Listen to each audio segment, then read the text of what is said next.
Hi, I'm Daphne. Welcome back to my channel. In today's video, I'm going to talk about the 22 books I want to read in 2022.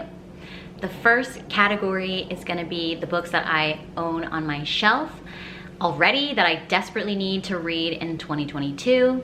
And then the second category are going to be new releases for 2022, and I'm hoping I'll be able to read. And then the last category is going to be just other, so things that are on my Kindle that I've taken out from the library, or I might want to take out on Kindle Unlimited or something. Also, I think this would be a really fun video to watch at the end of 2022 to see how well I did. All right, so the first book that I own that I need to read in 2022 is Pachinko. This book is super well known and well loved. It takes place in Korea during a Japanese takeover, and it's the story of this family. It's supposed to be a very epic read. It's a historical book too, so it takes place starting in the 1910s and it goes on from there. I've actually started reading this book. I'm maybe 30 or so pages in, and I'm enjoying it, but I'm scared to read it because I know it's gonna be sad. But I definitely need to read this year. The next book I want to make sure I read in 2022 is The Crown of Gilded Bones by Jennifer L. Armentrout. I actually want to reread the first and second book of the Blood and Ash series. This is the third book. I can't really tell you that much. I'll just let you know that it's a paranormal romance story. There's this girl, Poppy, and she has a love interest, and there's just a lot of mystery surrounding her. She's special for some reason, but we don't really know why. And she's also a badass. She can really fight.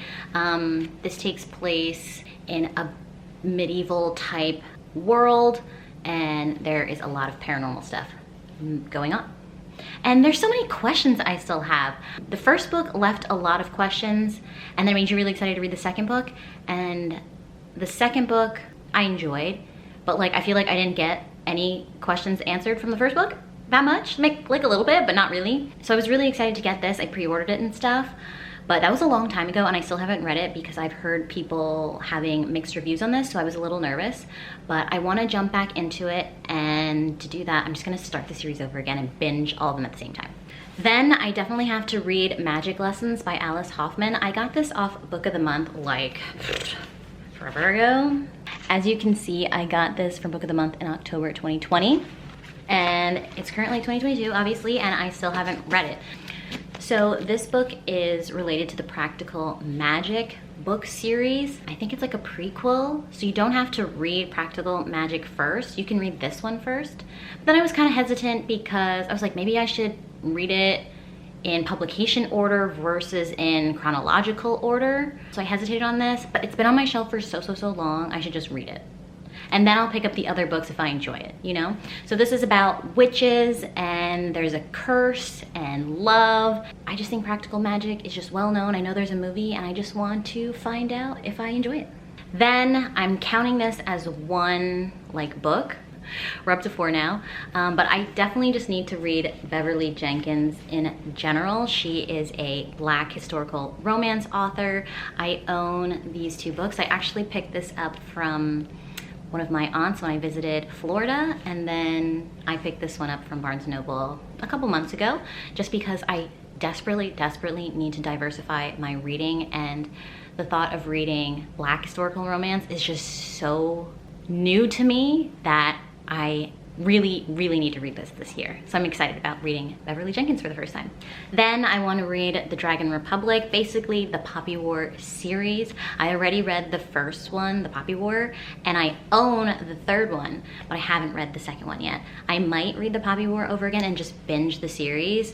I feel like for me, that's the best way to go about it. So the story is super fresh in my mind. I read The Poppy War almost a year ago or so by now. So I probably think it would be better to just start over and just refresh that and live through that pain again.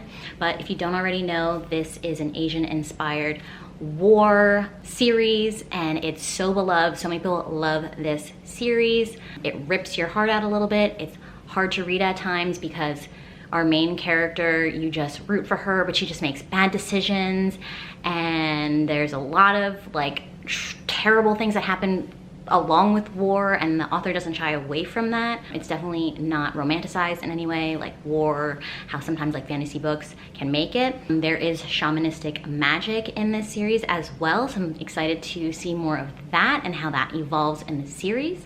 So I definitely want to binge the Poppy War series this year. Here are all the books together. Don't they look so beautiful together? It's the Poppy War, the Dragon Republic, and the Burning God. Then I want to start the Jade City series. I have obviously this one, and I have the second one, Jade War, as well, both in paperback. But I think I might wait to read this towards the end of the year. I know that the third one, Jade Legacy, came out like fairly recently, but it's still only in hardback, and I want to get the matching paperback. And from as far as I can tell, I mean, I've seen some booktubers with the paperback, but I don't know if those are like advanced reader copies. But according to Amazon, the paperback of Jade Legacy comes out like in September or so. So I might just wait till closer to then so I can just binge the entire series. If you haven't noticed, I think that's my strategy going into 2022. I tend to do that in general. I like to read books in a series close together, if not back to back. I want to read the Jade City series as well. Or I think it's called the Greenbone Saga. So yeah. So then I'm also really excited to finally try the 5th season by N.K. Jemisin. This one won the Hugo Award, and I believe every book in the series, I think there's 3 books, won an award. So that's amazing. And this is also a Black author, so another opportunity to read diversely. That's like since I started tracking my reading, it's been like a big priority for me. It's just, there's just so many white authors around that you don't even realize how white it is at times. So now that I'm like open my eyes and I'm like in the book community more, it's just so obvious to me that continuing to only read from one race, that is just not something for me. Like, I don't want to do that. I want to broaden my life. And I've heard such great things about this book. It's like, I believe that you can consider it, I think it's fantasy. I don't know how much magic is in it. I think there's like elemental weather manipulation stuff going on. It feels like the end of the world. I know there's a lot of different characters, like a mother looking for her daughter or something. I don't know that much about it. I don't feel like I need to know that much going in. I'm just excited to experience this book. I've also heard there are sections of this book written in second person, which intimidates some people, but I'm like so excited to see what that's like. So yes, the 5th season. If I haven't said, I'm also going through the books in each section by priority order. Then I'm also really excited to read She Who Became the Sun by Shelley Parker Chan.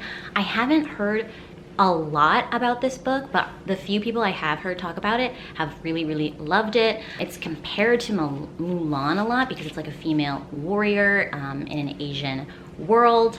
It's about like destiny and taking control of your fate, I believe, and it just sounds so epic. And the female character in this has taken the identity of her deceased brother, and her brother was like destined to have this amazing fate, but he died as like a child. So when she takes his identity and he has this like destiny, you're like, oh, it's her destiny. I'm just so excited to read this book. Then I want to read Beartown by Frederick Bachman. I've had such success reading his books in the past. Sorry if the lighting is changing. I'm losing sunlight. I read Anxious People by him, and I absolutely loved it. It was an amazing experience. It was the first book I read by him, and then I read A Man Called Ove and like cried. It was just so well written. I just love this author, so I'm excited to read this. I know it's gonna be really sad. I did start it, but I just wasn't in the mood. I got like 25 pages in. I just wasn't in the mood to be sad at the time, so I put it back down. But I desperately want to read this in 2022 and keep going through Frederick Bachman's backlist and read as many books as I can from him that are translated. He is a Swedish author. This book is about a small hockey town and how they don't have a lot going for the community except this hockey team, this like junior hockey team that has a chance to win the championship, and the town like rallies around them. But a horrible incident happens to a young girl, and it's the story of that. So I don't really know what to expect out of this, besides I'm gonna be emotionally touched by this, so I'm excited to read more of his work because it's always so beautifully written. I'm just gonna fly through the new releases. I don't know a lot about these books, but I'm just gonna give, well, not Some of them I don't know a lot about, but I'm just gonna go through them really, really quick. The first book I'm excited to read in 2022 that's a new release is Glow by Raven Kennedy. This is the 4th book in the Plated Prisoners series.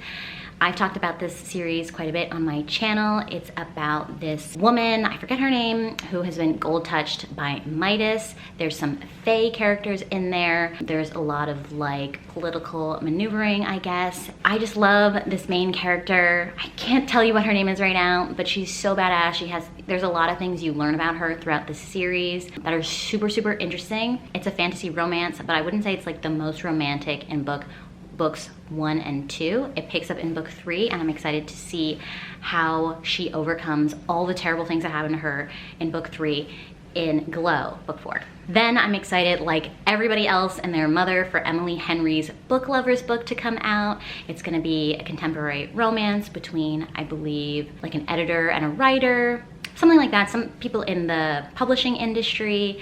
I think it's Hate to Love. And Emily Henry is such a good time. I enjoyed Beach Read and People We Meet on Vacation by her, so of course I'm looking forward to reading Book Lovers. Then I just happened across this book called Daphne, My Name, by Josh Malerman. I'm pretty sure he's the guy who wrote Bird Box, which became a movie on Netflix. There's not a lot of people that have reviewed this book on Goodreads yet, but like, I'm so excited. It's a thriller. Like the first tagline or something is, I'll pop it up, but it's something along the lines of like, Daphne, the new name in horror to fear, or something like that. Like Jason, the new whatever. So I just thought that was so funny. I sent it to my mom and she was laughing so hard. So I'm not a thriller reader that much, but it's my name. So I'm probably gonna buy a physical copy just so I can have it on my shelf and read it and have a good laugh. And hopefully it's good. I mean, he had a book that was made into a movie, so I'm having hope that I'll actually enjoy it. Then I'm excited to read Hook, Line, and Sinker by Tessa Bailey. This is the second book to It Happened One Summer, which was a really fun, sweet, like seaside town romance. The first book, the 2 sisters went to this seaside town and the main character fell in love with this fisherman.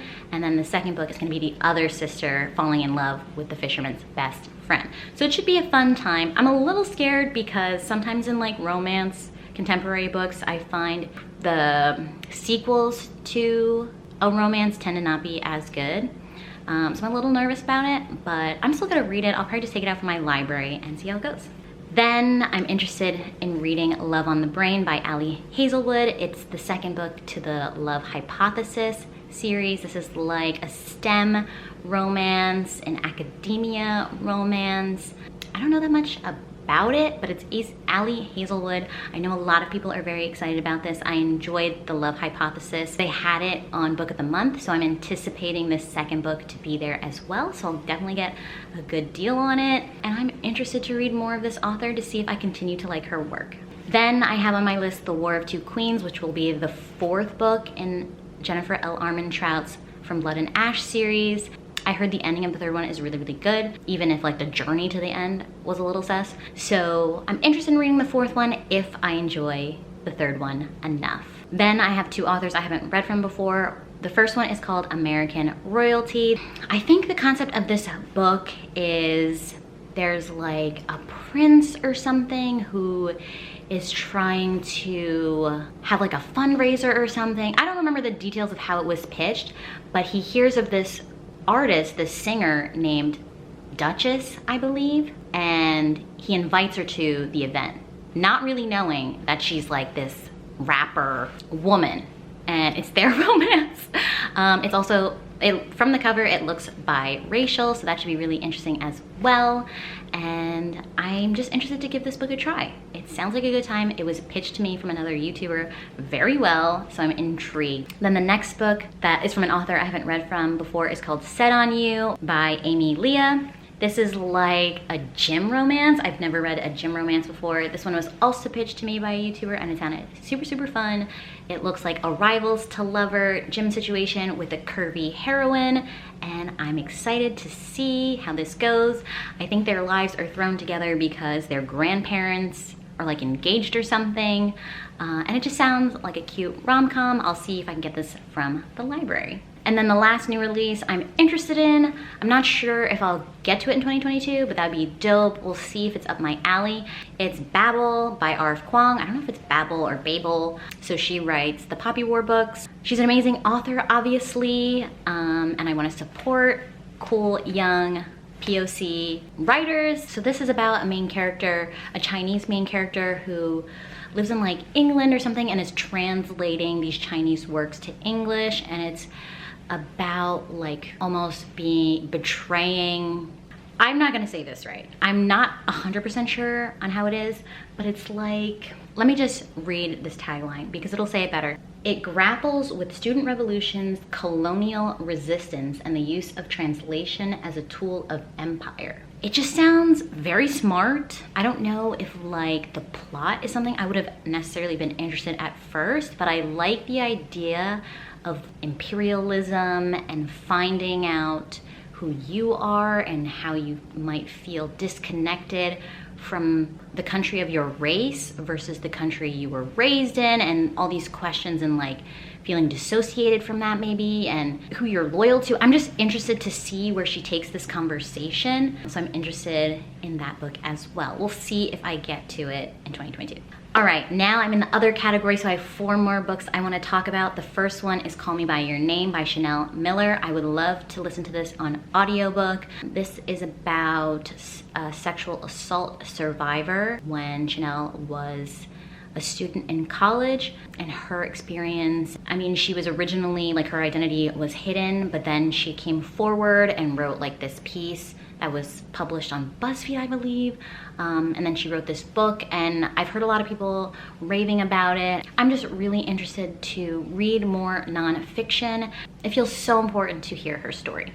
So I definitely want to listen to this book this year. Then, in a change of pace, I want to read another Mariana Zapata book, this one being Culty. I actually ended up buying this on ebook. It is a sports romance between a soccer player and a soccer coach. The soccer player, she used to really look up to this coach when he used to play professionally when she was younger, and it's their like hate to love romance. This one is another very popular Mariana Zapata book, so I'm excited to get to this one. I've been really enjoying her slow burn romances. Then I want to read my first Kennedy Ryan book, Real. This one also gets a lot of hype online.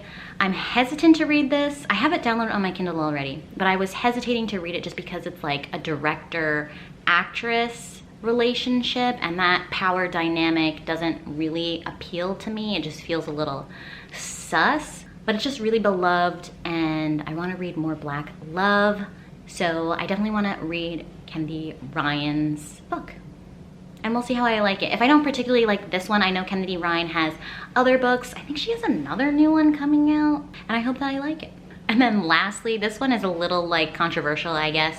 I'm interested in just trying Punk 57. This is like a high school bully romance by Penelope Douglas. I have no idea how I feel about this. I don't really like reading YA, but I don't think this is considered YA. It's probably considered new adult, but there are a few people I follow online, like Chloe and her friend squad group, that really, really love this book. So I'm just curious about Penelope Douglas. There's a lot of like taboo, dark romances that she's written, and people just love them. So I think I would start here with Punk 57 and see how it goes, and then maybe I'll get into her darker stuff. But I have this downloaded from Kindle Unlimited for free, so it's a safe bet. So let's just try it in 2022 and see if I feel like reading any more Penelope Douglas. All right, so those are all the 22 books I'm interested to read in 2022. Let's see if I end up reading all of them. I hope you enjoyed this video. If you did, feel free to give it a thumbs up and subscribe down below if you haven't already.